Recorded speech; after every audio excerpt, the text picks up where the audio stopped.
Hello everyone, here is Anna and today's video is the fourth one of a video series where I'm talking about cycles that are written by great well-known composers, especially for children, but they are absolutely suitable also for adult beginners or intermediate students, and even advanced students can use them, for example, for sight reading. Today we are talking about Grieg's lyric pieces. Unlike other cycles that I was talking about earlier, these pieces were actually not planned to be as a cycle.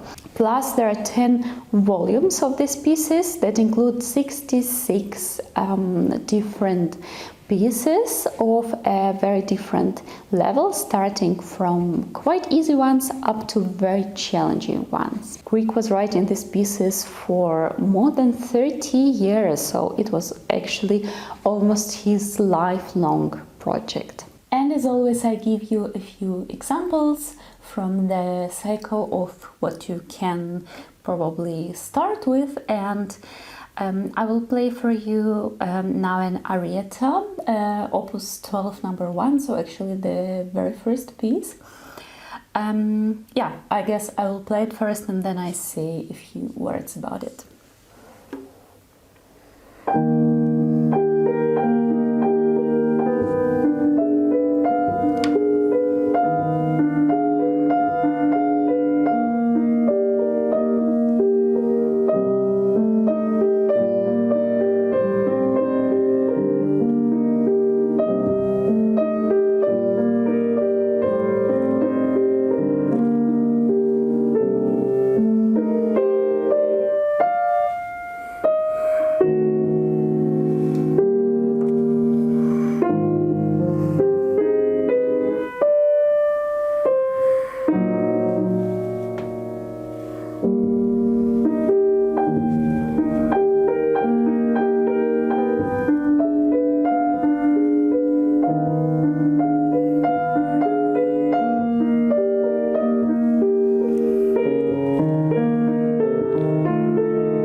Yes, so a very beautiful piece, also quite famous.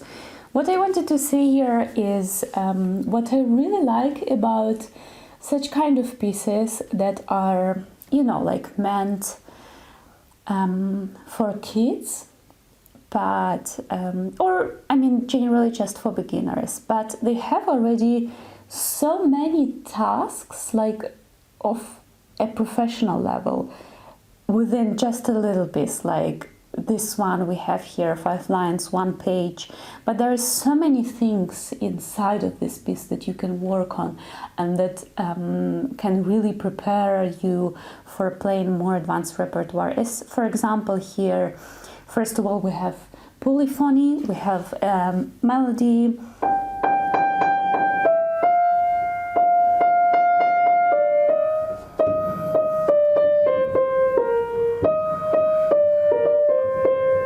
and so on. Then we have a bass,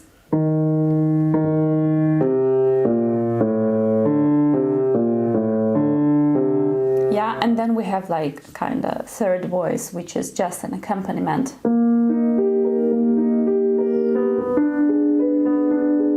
And you have this accompaniment between your two hands, which makes it, I think, really difficult. And then you also have to play everything legato at the same time. So just many like little tasks. The pedal is quite advanced here, I should say, especially in this part.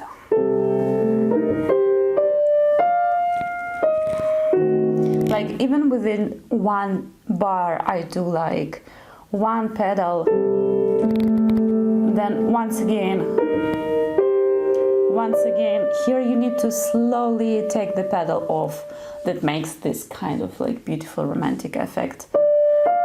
Then once again here, pedal on a very short note, change, and so on. And well, what else? Then of course you need to bring up the melody.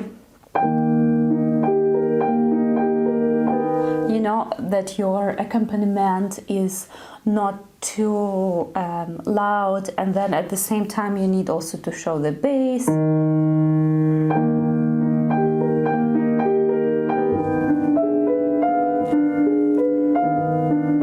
And then of course you also need to phrase everything, like to find the phrases, where are your like main points in the phrases and things like that. So I think like just on this piece you can work for basically many hours, you know, and even being a professional pianist.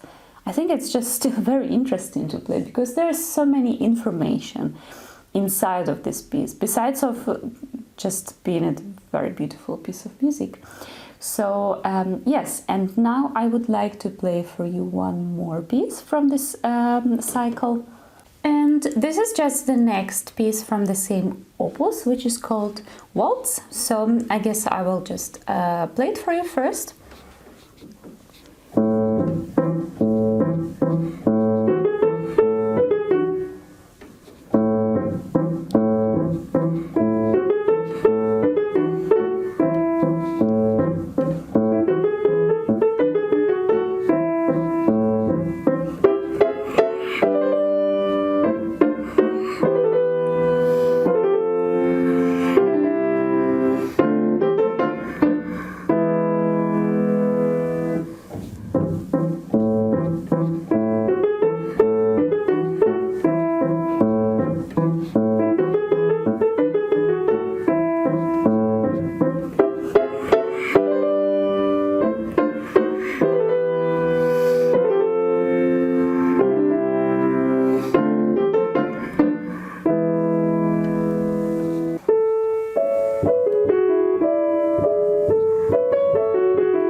Yeah, so this is a very interesting, kind of funny piece. I think this character is obviously something from Norwegian fairy tales, like some kind of, yeah, fairy tale character.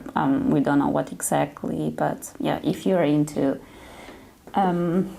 Norwegian folk stories, I guess you can find there something that can relate to this specific character. And well, it's a waltz, you know, so the very first thing what you should do here when you start with this piece is, of course, this specific waltz accompaniment. Like, you need to fix that in the beginning.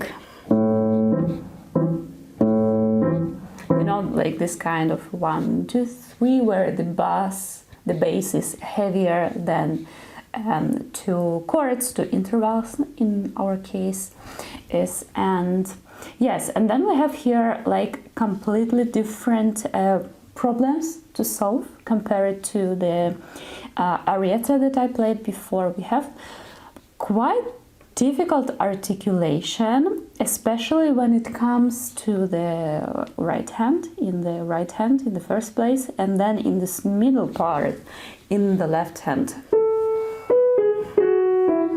when the melody goes to the left hand. And it's extremely difficult for the coordination, I should say. Even when I'm playing it like this through, I have sometimes an unstable feeling of what's going on between my hands. So I guess this is quite a problem to solve for a beginner. Yeah, but it's very good to work on, because coordination is kind of everything for a piano player. Yeah, so first of all that, and of course you need to think about the balance between hands, that your melody in the right hand in the beginning, in the middle part in the left hand, is always a bit louder than the accompaniment. The same when you play here chords. And then you have this coda in the end with a completely different character. Yeah, very interesting piece. Again, just a lot of things to think about within like 2 pages. A lot of different tasks, and you can learn really a lot just from this little piece. So I guess that's it for today. There are so many pieces from this lyric pieces, cycles from Grieg that may be interesting for you. Again, like the last pieces of the last opus are really advanced. They can definitely be played by a professional pianist, like in a real concert.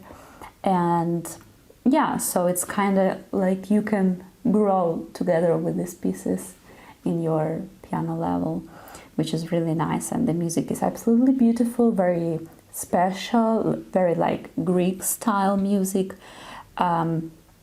with all of this like Norwegian folk fairy tales characters. And I don't know, just yeah, you kind of just imagine sometimes like this beautiful nature of Norway, sometimes all of these characters and interesting dances, and yeah, lots of things going on. And it's kind of like the keeping the tradition of Schumann and Tchaikovsky, what Grieg did in these lyric pieces.